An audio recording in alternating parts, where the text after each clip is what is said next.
नमस्कार दोस्तों। आज की कहानी का नाम है उसकी कमी।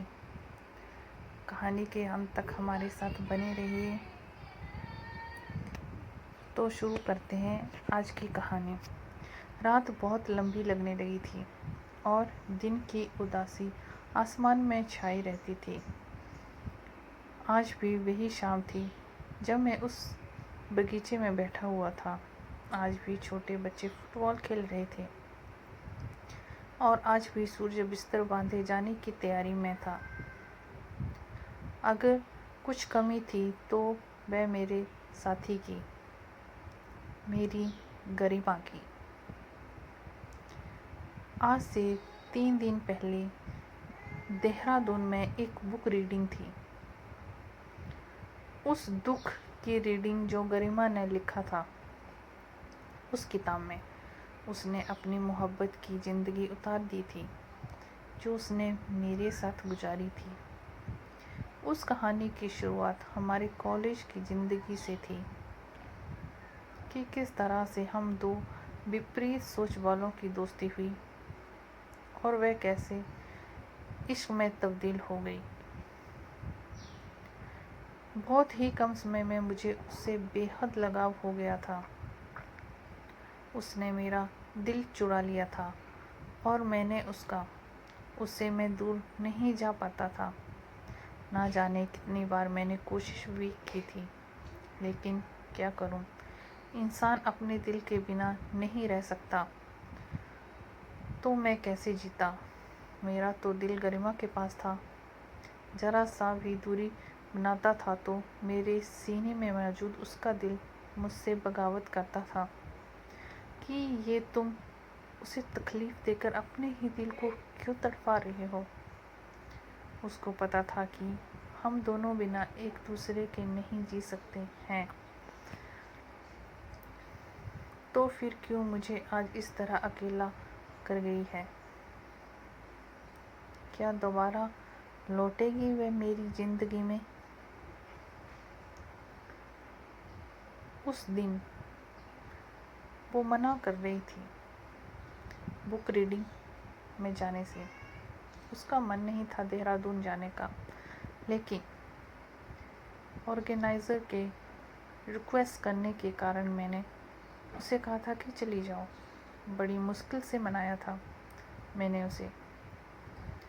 मुझे क्या पता था कि वह फिर कभी लौटेगी ही नहीं। उसका ट्रेन एक्सीडेंट हो चुका था। उस दिन पिछली रात को मुझे वह किताब सुना रही थी, वे अध्याय जिसमें उसने हमारे कोहैबिटेशन यानी लिव इन रिलेशन के बारे में लिखा था। हाँ, हर सुबह मुझे अलार्म से ज़्यादा उसकी आवाज़ से जगना पसंद था। उसको मेरे लिए कंबल में छुप कर पढ़ना और मुझे तंग करना बेहद पसंद था। मैं पढ़ता रहता था और वह मेरे बालों से खेलती रहती थी। मैं तंग आ जाता था तो वह मेरे नाक दबा देती थी। या थी उसकी पागलपंती ही थी। ना जाने कितनी दफ़ा मेरे पैरों पर बैठकर उसने कितनी कहानियाँ लिखी हैं। यहाँ तक कि उसने यह भी लिखा है कि पार्क में हम साथ जाते थे और वह बैठकर कहानियाँ मुझे सुनाती थी और मैं उसे निहारता था। सच कहूँ तो शायद मुझसे ज़्यादा उसने मुझसे प्यार किया था। उसने यह भी लिखा है कि एक बार हम कैफ़े में गए थे जहाँ हम दोनों ने एक दूसरे को कॉफ़ी को बार बार जूठा किया था।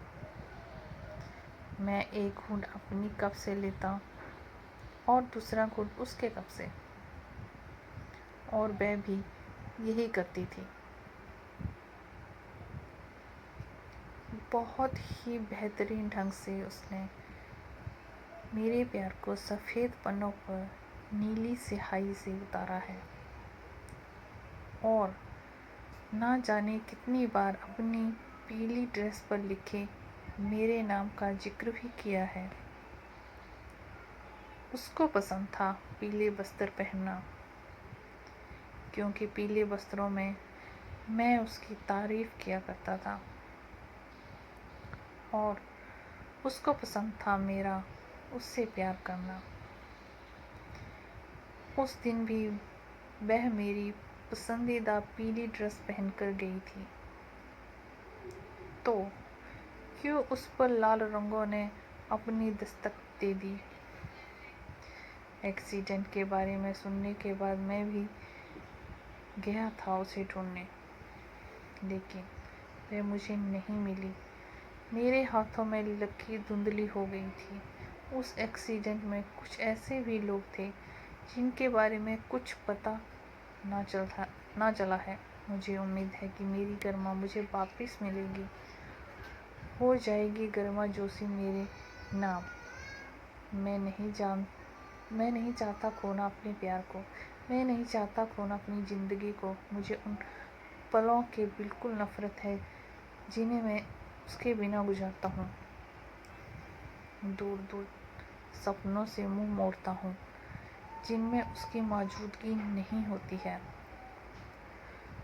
उसको खोने का डर मेरी रूह को सताता है। उसको पाने की खुशी मेरी आत्मा को लुभाता है। उसको मैं खुदा के दरवाजे से भी ला लूँगा, क्योंकि उसके बिना ज़िंदगी जंगल सी नज़र आती है। तो ये थी आज की कहानी। धन्यवाद दोस्तों।